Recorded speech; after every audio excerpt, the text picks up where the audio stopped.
안녕하세요. 저번 시간에 이어서 캠프너의 라이스 다이어트에 대해서 살펴보도록 하겠습니다. 제가 1, 2주에 한 번씩 찾아뵙고 또 같이 공부를 했으면 좋겠는데 제 업무도 있고 조금 늦어지는 경우가 있는 것 같습니다.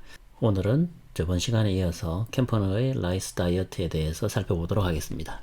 우리가 이 저염식이 좋다라는 소금 정책이 각 나라에 세워지기까지 그 과정을 살펴보는 것도 지금의 현 상태를 제대로 또 진단할 수 있고 또 앞으로 우리는 어떤 정책을 세워야 하는지 그런 측면에서도 도움이 됩니다. 그래서 이 소금의 진실 이 저자는 소금 정책이 만들어지기까지 그러한 과정을 간략하게 이렇게 설명을 하고 있습니다. 그 중에 하나가 캠퍼너의 라이스 다이어트인데 캠퍼너는 저염식을 주장을 했죠. 저염식이를 주장을 하고 본인의 독특한 어떤 식이요법을 이렇게 주장하게 됩니다. 하지만 1940년경에 이 주장은 그렇게 괄목할 만한 주목을 받지를 못했습니다. 그래서 이 부분은 책을 통해서 각자 참고로 한번 읽어보시기를 바랍니다. 그리고 이 끝부분에 자마에서 발표된 슈레더와 골드만의 이 논문이 있는데 이 논문에서 적당한 나트륨 결핍만이 전체 인구 집단의 고혈압 위험 감소를 달성할 수 있다는 가정은 더 큰 억측이다. 게다가 우리 사회 전반에 걸쳐 식이소금을 적당히 줄이는 것은 해롭지 않을 것이라는 것은 입증되지 않았다라고 언급했다. 그래서 이 시대에는 캠프너의 주장보다 이러한 주장들이 밝혀져서 소금 제한 시기의 인기는 대체로 시들해졌다. 큰 주목을 받지 못했죠. 하지만 이제 이 루이스 키치너 달이 등장하면서부터 그 이야기는 달라집니다. 루이스 키치너 달의 이야기에 대해서 한번 살펴보도록 하겠습니다.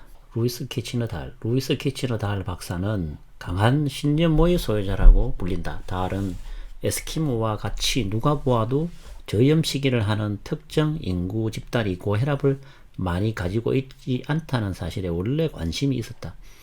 이와는 대조적으로 일본인과 같이 소금을 많이 섭취한 인구 집단에서 고혈압의 비율이 훨씬 높았다. 이것은 그가 설치류에 대한 소금의 영향을 연구하도록 이끌었다. 하지만 문제가 있었다. 달은 소금이 정상적인 쥐의 혈압에 큰 영향을 미치지 않는다는 것을 알았다. 그래서 그는 여러 세대에 걸친 건친 교배를 통해 선택적으로 쥐들을 변형하기로 했다. 실험이 어떻습니까? 인위적으로 결과를 도출하기 위해서 변형되었다라고 볼 수 있겠죠. 지금의 달 박사의 소금에 민감한 쥐라고 알려진 것들을 만들어내기 위해서였다. 그렇다. 달은 실험실에서 소금에 민감한 쥐를 만든 다음 소금 혈압 가설을 증명하기 위해 이 쥐를 이용했던 것이다. 1954년에 루이스 달과 뉴욕 업턴시의 브룩헤이븐 국립연구소의 의학연구센터에서 온 로버트 러브는 미국 내과협회의 내과기록 보관소에 등재되는 논문을 발표했는데 이 논문은 나중에 서구 사회에서 나트륨을 많이 섭취하면 고혈압이 높아진다는 생각을 되살린 것으로 인정되었다. 기본적으로 역학 연구에 대한 그들의 주장을 근거로 달과 러브는 저염식이를 한 원시 사회가 더 날씬하고 더 활동적이며 고혈압이 생기지 않았다는 증거를 인용했다. 그들은 이러한 원시 사회는 좀처럼 많은 설탕을 섭취하지 않았다는 것을 인정하지 않았다. 이런 사람들이 보통 예로 드는 것이 어떤 특정 집단, 에스키모인이나 브라질의 어떤 원주민을 예로 드는데요. 그 사람들의 평균 수명이 대체로 상당히 짧습니다. 40에서 50세로. 원시 시대를 또 예로 드는데 원시 시대에도 이 평균 수명이 굉장히 짧습니다. 일본 같은 경우에 혈압이 높다. 조금 전에 봤는데 혈압이라는 게 우리가 나이가 들면서 이렇게 상승하는 것을 알 수 있습니다. 이 자연스러운 현상이죠. 그럼 일본은 80세 이상의 노령 인구가 많은데 이 혈압이 조금 높게 나올 수 있겠죠. 혈압이라는 것도 우리는 딱 이렇게 120에 90이 정상적이다라고 생각하는 것은 조금 이렇게 미련한 짓이다라고 우리는 살펴본 적이 있습니다. 그러니까 정상 혈압으로 살다가 40, 50이 되어서 죽는 거와 혈압이 좀 높아도 80세 이상 사는 것, 어느 것을 여러분들은 택하겠습니까? 그러니까 이 비교할 수 있는 그런 인구 집단을 좀 엉뚱한 집단을 선택하는 게 아니겠습니까? 이 원시 사회. 그리고 이 원시 사회는 우리하고 먹는 식단이 완전히 달랐죠. 지금은 설탕을 말 그대로 퍼먹는 수준의 시기를 하고 있는데 그때는 설탕도 섭취하지 않았고 설탕은 당연히 고혈압의 원인을 일으키는 하나의 주요 물질이 될 수 있죠. 어떤 이유에서인지 비만 자체가 고혈압으로 이어질 수 있다는 생각과 비만이든 고혈압이든 모두 설탕에 의해 발생할 수 있다는 생각은 당시 대중적인 이론이 아니었다. 1983년까지 설탕이 사람의 혈압을 높인다는 것을 보여주는 단 한 건의 출판물이 없었다는 사실만 보아도 그랬다. 오늘날의 우리가 대체로 하나의 질병이 다른 질병과 연관될 수 있다고 생각하지 않는 경향이 있다. 우리는 질병을 서로 분리해서 그 분리된 해당 분야의 전문가들을 통해 그 해당 분야 질병을 각각 치료하는 것을 좋아한다. 하지만 그것은 분명히 신체가 실제로 작용하는 방식이 아니다. 정말 좋은 말 같습니다. 우리가 당뇨병이 있다. 그러면 그 원인을 찾고 치료를 해야 되겠죠. 그러니까 우리가 당뇨가 있을 경우에 이 당뇨는 어떻게 됩니까? 심혈관 질환으로 이어질 수가 있는 거죠. 심혈관 질환이 생겼다고 해서 심장병만, 심장에 병이 있는지만 쳐다봐서는 안 되겠죠. 그 원인을 봐야 되고, 지금은 어떻습니까? 위장에 병이 있으면 위장약을 먹고, 혈압이 있으면 혈압약을 먹고, 관절이 아프면 또 관절약을 먹고, 이렇게 구분해서 보는데, 로봇 같으면 가능하겠죠. 무릎이 고장 나면 무릎을 끼워 넣으면 되는 거고. 그런데 우리는 항상 하나의 긴밀하게 다 연결이 되어 있는 거죠. 간, 심장, 신장, 이러한 여러 가지의 장기와 장부들이 서로 긴밀하게 이렇게 협조를 해서 신진대사 작용을 한다. 그래서 우리는 분리해서 생각을 하면 안 됩니다. 내가 혈압이 있으니까 혈압약 먹으면 된다. 이렇게 생각하는 사람들이 많죠. 1950년대 중반까지 많은 전문가가 반대 의견을 개진했음에도 불구하고 소금은 이미 혈압을 상승시키는 백색 결정체의 악마처럼 여겨졌다. 엎친 데 덮친 격으로 설탕을 깨는 설탕에 대한 비난을 다른 식이물질, 포화지방과 같은 데 떠넘기는데 힘을 쏟고 있었다. 그리고 그러한 비난의 이동으로 소금은 고혈압을 일으키는 백색 결정체로 공경에 처하게 되었다. 아무도 설탕을 고려 대상에 넣지 않았다. 왜 그랬을까? 그 당시 설탕은 대부분의 과학자들과 전문 지식이 없는 일반 대중들에게 완전히 무해한 것으로 간주되었기 때문이다. 달은 그때 음식물에 첨가되는 소금의 역할은 식이요법적인 필요가 있는 것이 아니라 단지 입맛을 살리는 조미료일 뿐이라는 것을 최초로 제안한 사람 중 한 명이었다. 1960년에 그는 1954년 이래로 수집한 연구들에서 나온 문헌들을 논평했는데 이 논평은 5개 범주의 인구 집단에서 소금 섭취량이 증가함에 따라 고혈압의 유병률도 증가했음을 보여준다. 그는 심지어 인간이 1g 미만으로도 쉽게 생존할 수 있다고 결론을 내리기까지 했다. 그는 소금의 섭취량을 하루에 100에서 375mg까지 떨어뜨리고 그것을 3개월에서 12개월까지 유지한 자신의 연구 결과를 일부 인용했다. 또 2년에서 5년 동안 하루에 250에서 375mg 사이의 검증된 소금 섭취 방법을 한 것으로 보이는 세 사람을 언급했고 17세 소녀가 어떻게 몇 달 동안 단지 하루에 10에서 12mg의 소금 섭취만으로 소금 균형을 유지할 수 있었는가를 언급했다. 그러나 17세 소년에 대한 참고 자료는 제시되지 않았다. 이러한 모든 증거에도 불구하고 달이 제시한 어떤 결과물도 저염 시기가 유익하거나 해가 없다는 것을 진정으로 증명하지 못했다.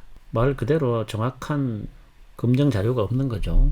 달은 소금에 민감하게 반응하도록 유전적으로 설계된 쥐에 소금을 먹여서 고혈압을 발생시킨 증거를 인용했다. 인위적으로 조작이죠, 이런 거는.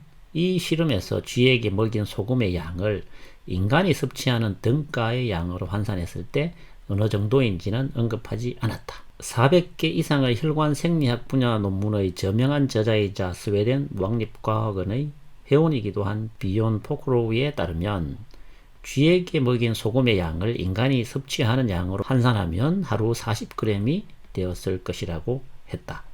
이는 정상적인 소금 섭취량의 4배이다. 그러니까 이 달이라는 사람은 쥐를 변형을 시켜서 어떻게 변형을 시킵니까? 소금에 민감한, 소금 민감성이 있는 salt sensitive한 쥐를 만드는 거죠. 그리고 여기에 소금을 하루에 40g을 인간으로 환산했을 때 40g에 해당되는 양을 쥐에 먹인 거죠. 소금 민감성이 있는 쥐를 만들어서 소금을 어떻게 표현하면 처먹인 거죠. 이는 마찬가지로 소금에 민감한 사람의 혈압을 높이려면 그만큼의 소금이 필요할 것임을 말해준다. 그러니까 민감한 사람도 이 정도 40g을 먹어야지만 혈압에 영향을 미칠 수 있다는 거고, 소금에 민감한 사람일지라도 이 실험에서 20g을 먹었을 경우에 혈압에 영향을 미칠 수 없다라고 가정할 수도 있는 거겠죠. 물론 이러한 실험에서 쥐에 실험된 그 내용이 그대로 인간한테 적용이 될 것이라고 생각하는 것에도 상당히 많은 그 주의를 요하게 되겠죠. 소금 저항성이 있는 쥐, 소금으로 인한 혈압 문제가 없었던 쥐는 심지어 인간의 섭취량으로 환산하면 하루에 100g의 소금을 섭취해도 여전히 혈압은 높아지지 않았다. 그래서 여기서 보면 salt resistant라고 해서 소금 저항성이 있는 쥐. 그러니까 이거는 이 salt sensitive하고 반대되는 말이 되겠죠. salt resistant라는 거는. 그래서 소금 저항성이 있는 쥐. 이 소금 저항성이라고 표현을 했는데 이것은 소금에 민감하지 않거나 소금에 대한 포용성이 있는 뜻으로 이제 소금을 먹어도 크게 나한테 어떤 혈압에 대해서 영향을 미치지 않는 그런 상태를 말하게 되겠습니다. 달이 인용한 쥐 연구는 인간과 전혀 무관하다고 해도 과언이 아니다. 그러나 달은 포기하지 않았다. 그의 사례를 뒷받침하기 위해 저염 시기가 인간의 혈압을 낮췄다는 증거로 1945년의 자마 출판물을 인용했다. 한 가지 문제점은 그 출판물은 소금 제한이 모든 사람들에게 혈압을 현저히 낮춘다는 것을 어떤 식으로도 보여주지 않았다는 것이다. 사실 그 논문을 자세히 살펴보면 저염 시기 실험으로 인해 실제로 사람들이 죽었을지도 모른다는 것을 알 수 있다. 저염 시기를 꾸준히 해온 환자는 곧 사망했고, 또 다른 환자의 경우에는 지속적인 순환 허탈에 놓였는데, 이는 일반적으로 조직의 산소와 영양분의 공급이 유지되는 데 실패했음을 시사한다.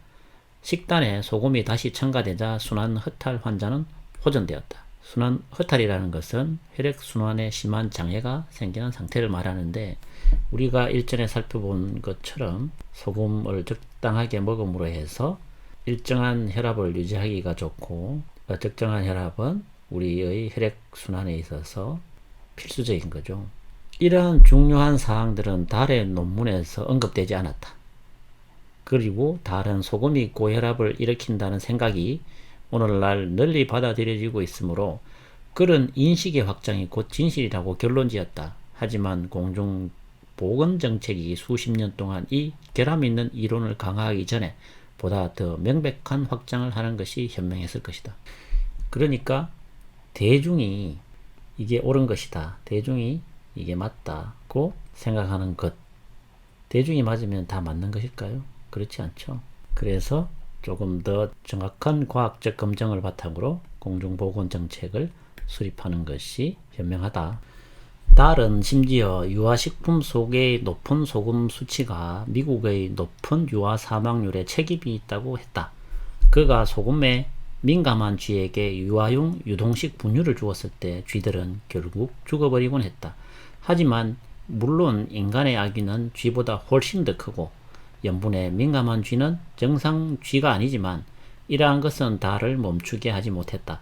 그는 유아용 유동식 분유 속의 소금은 유아에게도 해로울 수 있다는 포괄적인 선언을 해버렸다. 물론 그의 실험에서 소금에 민감한 쥐들은 죽음을 초래하는 악성 고혈압으로 발전했다. 이것은 인간의 아기에게는 일어나지 않는 일이었다. 달의 부분적인 연구와 아이디어에 근거해서 미국 소아과학은 영양학위원회는 유아들의 소금 섭취량이 너무 많다고 결론지었고 제조업자들은 유아식품 속의 소금 함유량을 낮추기 시작했다. 연구에서 질은 중요하다. 왜 그런지 모르겠지만 소금 섭취량 논쟁 내내 달은 순전히 개인적인 고집 망설임이 학문의 엄격함과 진실성의 힘을 압도했다. 그리고 우리는 그 이후로도 계속 그 대가를 치르고 있다. 관련된 실험 상황에 대해서 의문 제기를 하지 않은 거죠. 지금 신세대들, 제가 그런 이야기 했죠. 싱겁게 먹이는 것은 아동학대다. 제가 오죽 답답하면 이런 이야기를 하겠습니까? 소금 맛을 안 가르치기 위해서 분유 이런 데 전부 소금을 빼버리는 추세로 가고 있죠. 제가 이 3살, 4살 이런 아기들을 정말 싱겁게 먹이는 그런 젊은 세대를 본 적이 있는데요. 어디에서 그러한 질병이 기인되었든 간에 이 2명의 아이는 하나는 한 명은 이 신부전 증상이 오고 또 한 명은 이렇게 혈액암이 왔는데 물론 저는 이 아이들, 이 4살의 아이들이 저염식을 했기 때문에 이런 병이 왔다라고 단정지어서 말할 수는 없습니다. 하지만 철저하게 정말 철저하게 그들은 이 아이들에게 어릴 때부터 소금을 먹이지 않았습니다. 그래서 저는 이러한 저염식의 문화가 충분히 이러한 질환 또는 기타 다른 질환으로 이어질 수 있다. 심각한 거죠. 이 아이들은 죄가 없죠. 부모가 잘못한 걸까요? 정책을 위반한 사람들이 나쁠까요? 지금 정말 많은 국민들이 이렇게 고통을 받고 있습니다. 그래서 우리는 뭡니까? 그 대가를 치르고 있는 거죠. 이 실험에 대해서 검증하고 고민하고 토론을 해야 되는데 그 질에 대해서 따져보지도 않고 그냥 이 사람들이 만든 저염 문화를 그대로 받아들여서 어떻게 하고 있습니까? 우리는 그 대가를 지금도 치르고 있는 거죠. 계속해서 살펴보도록 하겠습니다. 조지 매닐리와 해럴드 베타비. 소금 제한을 1977년의 시기 목표에 통합하는 데는 두 사람의 저자가 가장 큰 영향을 미쳤을 것으로 보인다. 루이지애나 주립대학교 의학센터의 조지 매닐리와 해럴드 베타비는 소금 제한이 고혈압을 예방하고 치료하는 데 도움이 된다는 생각을 지지하는 가장 영향력 있는 과학자들이었다. 사실 매니얼리는 루이지애나 주립대학교의 생리학과 생물 물리학과의 책임자로 있었는데 그 직책은 여러 사람들에게 많은 영향을 미치며 존경받는 자리였다. 매니얼리와 베타비는 모두 고나트륨 즉 칼륨 식단이 고혈압의 주된 원인이라고 믿었다. 그들은 소금의 과다가 세포 외의 용적량 확장과 혈압의 증가로 이어진다고 논문에 썼지만 얼마만큼의 소금이 이러한 결과를 초래하는지는 구체적으로 언급하지 않았다. 심지어 매니얼리와 베타비는 1976년 고나트륨 즉 칼륨 환경과 고혈압이라는 논문에서 소금이 고혈압을 일으킨다는 견해는 단지 이론에 불과한 것이라고 인정했다. 그들의 논문은 당시 소금과 혈압의 관계를 연구한 가장 포괄적인 견해 중 하나였으며 1977년 시기 목표 직전에 발표되었다. 그런데 이 모든 것이 두 사람에게 많은 악명을 안겨주었다. 그러자 소금 혈압 관련성은 단지 이론일 뿐이라는 사실이 그들의 요란스러운 주장에서 사라졌다. 아마도 두 사람이 받고 있는 관심을 고려할 때 그들의 업적에 대한 영향이 반감되지 않기를 원했다고 여길 수 있는 대목이었다. 실제로 매니얼리와 베타비의 주장은 미국 상원 보고서 보충 의견에 인용되었는데 이 두 사람은 상원위원회에서 소금 제한을 지지한다는 증언을 한 바 있다. 그러나 미국 상원위원회나 1977년 시기 목표에서 별로 주목받지 못했던 것은 그들의 이론이 고나트륨과 저칼륨 섭취의 조합이 고혈압으로 이어진다는 것이고 여전히 유전적으로 민감한 사람들에게서만 그렇다는 것이다. 이러한 세부 사항들은 소금은 고혈압을 일으킨다라는 큰 제목에 가려졌다. 우연한 시기에 나타난 사소한 이 일시적인 상황이 그 후 40년 동안 미국인의 건강에 막대한 영향을 미친 것으로 밝혀졌다.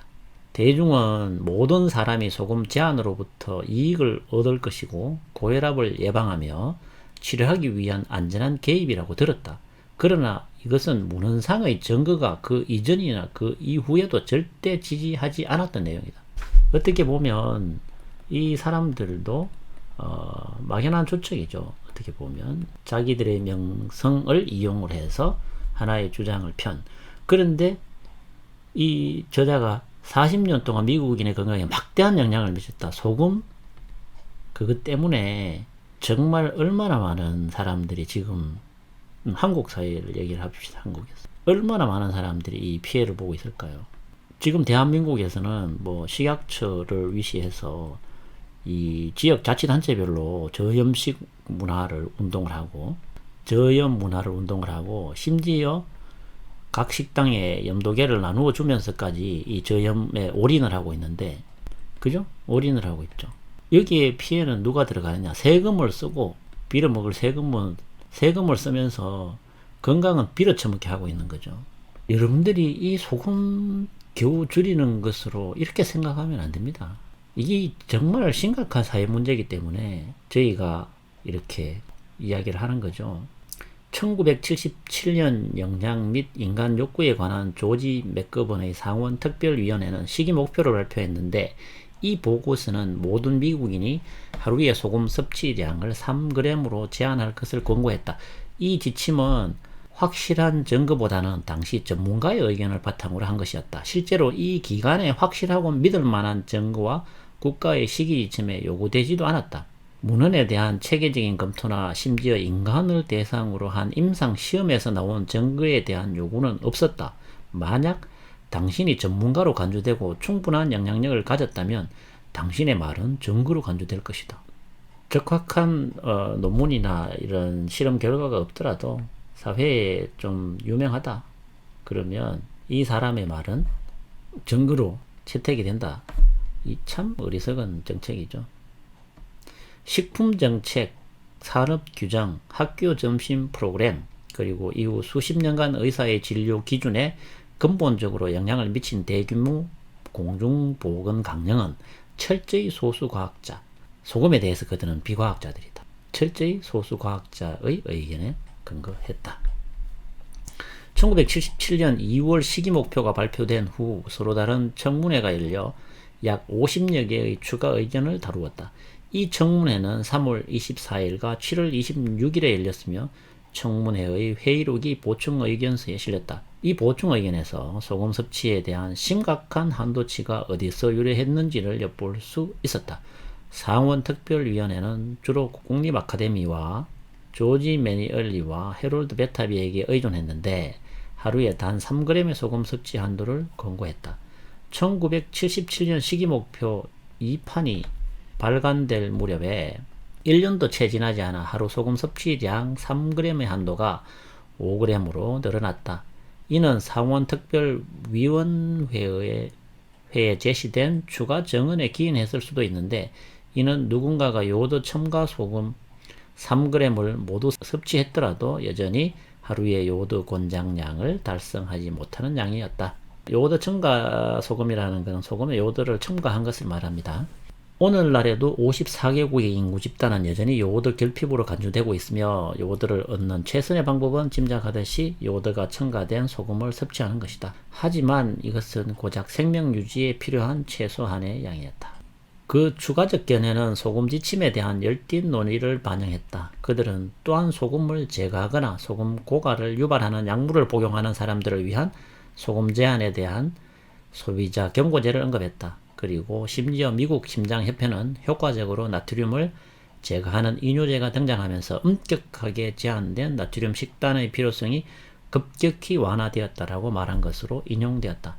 미국 의학협회는 역학적 관찰을 통해 소금 섭취와 고혈압 사이에 관계가 있음을 시사하지만 그들 소금 혈압 가스를 주장하는 사람들은 소금 소비가 미국 사람들에게 고혈압을 일으키는 주요 요인이라는 가설을 지지하는 데 실패했다라고 언급했다.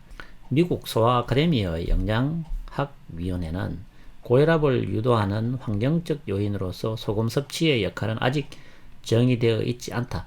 이 나라의 80%의 인구 집단을 대상으로 현재 소금 섭취량이 해로운 것으로 입증되지 않았다. 즉 고혈압이 발생하지 않았다라고 했다. 말하자면 주요 의료기관 3군데에서는 1977년 식이 목표 초창기에 모든 미국인에게 주어진 저염 식이 권고를 경계했던 것이다. 이 미국 의학협회나 이 영양학위원회는 저염 식이를 그렇게 권고하지 않습니다. 만약 이들 저명한 주요 의료기관들이 몇몇 연구자의 결함 있는 실험 사례를 가지고 이를 전체 의료계를 대표하기보다는 오히려 그들의 실험 사례를 압박했더라면 아마도 우리는 식탁에서 소금통을 포기하라는 권고를 받지 않았을 것이다. 그리고 우리의 건강, 특히 삶의 질이 훼손되지 않아 더 이상 고통받지 않았을지도 모른다. 소금 논쟁은 오늘날까지 40년 동안 격렬하게 계속되어야 할 운명이었다. 그러니까 이 실험 사례를 조금 더 과학적으로 검증하고 또 반박하고 이렇게 해서 좀 더 체계적으로 소금에 대한 내용을 살펴봤더라면 지금처럼 저염식 문화가 자리 잡지는 않았을 것이다. 근데 이 저자의 이 말하는 느낌 같은 거 있죠. 이 저자의 말하는 느낌 같은 거를 살펴보면 우리의 건강, 특히 삶의 질이 훼손되지 않아. 우리가 싱겁게 먹는다고 맛없는 음식을 그냥 먹는 거, 그것도 뭐 삶의 질이 훼손되는 거 아니겠습니까? 그게 오히려 더 건강을 해치는 거, 소화도 안 되고 위산도 제대로 만들어지지 않고 이런 고통들을 우리는 당하고 있는 거죠. 그래서 이 느낌을, 저자의 느낌을 보면 이 소금의 저염식을 함으로 해서 정말 많은 사람들이 고통을 받고 있다.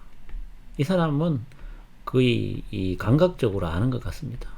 이 소금 저염식이 미치는 그 영향에 대해서 국민과 또 이 인간, 인류에게 미치는 영향이 얼마나 큼을 알 수가 있는 것 같습니다. 저는 이 한국은 뭐가 있느냐면 냄비건성이라는 게 있습니다. 요게 되게 나쁘죠. 이게 나쁘지만 한번 끓기 시작하면 또 무서운 측면이 있습니다. 그러니까 우리가 소금에 대한 하나의 바른 문화를 앞으로 수립을 하게 되면 확 빨리 이 저염 문화가 사라질 수도 있다. 그래서 빨리 이 저염식 문화를 없애고 좋은 문화를 이렇게 만들어 나갈 수 있지 않을까, 그런 생각을 또 해봅니다. 경험담 하나를 보겠습니다. 이뇨제의 위험성을 극복하다.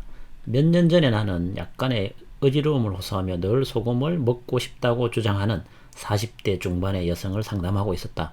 그녀는 고혈압을 앓고 있었는데 하이드로클로로티아지드라고 불리는 소금 배출을 유도하는 이뇨제를 복용하고 있었고, 의사로부터 음식에 소금을 넣지 말고 식단에서 극히 소금을 피하라는 말을 들었다.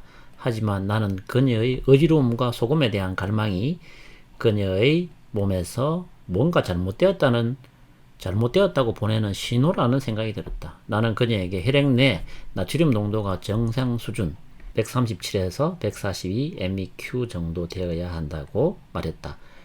그녀는 의사와의 진료에서 자신의 나트륨 농도가 128 MEQ에 불과하다고 내게 전화로 전해왔다. 혈액 내 나트륨 농도가 125 MEQ 미만이면 치명적일 수 있다. 의사는 그녀의 저나트륨 혈증 진단을 토대로 이뇨제 투여량을 반으로 줄였다. 또 그녀에게 소금이 먹고 싶을 때 먹어야 한다라고 주장한 내가 옳았다고 말했다.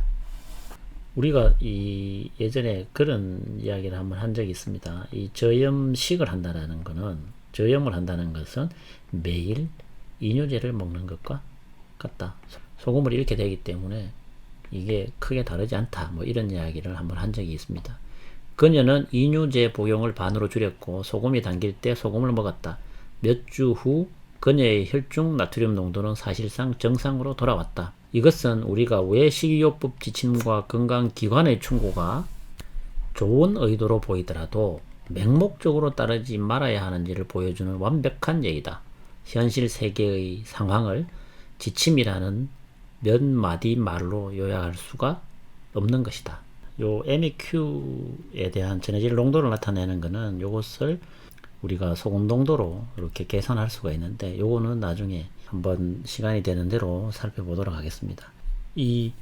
제 영상에 부정적인 댓글을 다는 분 중에 기억이 나는 게, 제가 저염식은 사기다 이 제목의 영상 밑에 달린 건데, 이 영상이 사기다, 그리고 장난하지 마라, 이런 댓글이 가끔 달립니다. 그런데 이 사람들의 공통된 특징이 뭐냐면 이게 빠졌습니다. 왜 사기냐?